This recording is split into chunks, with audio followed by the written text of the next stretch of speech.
How can I check for plagiarism? If you've just finished your GCSEs or you're currently completing your A-levels, one of the skills you probably didn't have before embarking upon your EPQ journey was the ability to research data effectively, synthesize that data in a written report, and then to accurately reference the data to ensure that you are not guilty of plagiarism. Plagiarism is when you pass someone else's work off as your own, and this is a really significant academic offence, and if you are guilty of plagiarism, you will be disqualified.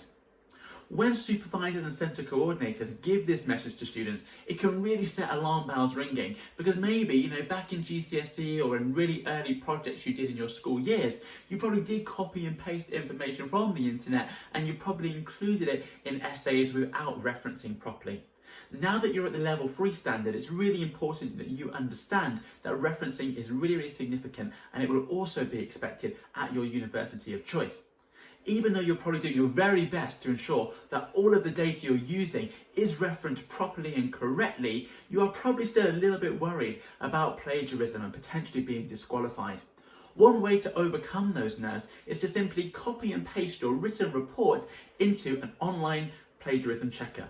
There are a few free online plagiarism checkers available. These can include programs like Qtext or Grammarly.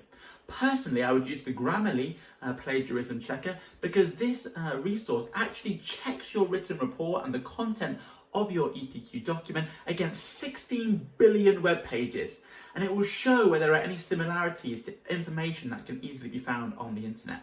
It will also tell you what percentage of your document is plagiarized, hopefully 0% of course, but if you have accidentally forgotten to reference something, it should flag this up to you, and therefore you can make those changes before submitting your project, and you can sleep easy at night knowing you're not guilty of plagiarism and you will not be disqualified from the extended project qualification. I hope this video has answered your question about the EPQ. If you still have more questions about the EPQ process, then don't forget to check out my playlist, which answers some of the most frequently asked questions about the extended project qualification. If you can't find an answer to your question, then please do not hesitate to leave a comment down below and ask me, and I will do my very, very best to get back to you. If you have enjoyed the video, then please do not hesitate to like, comment and subscribe. And best of luck with your EPQ.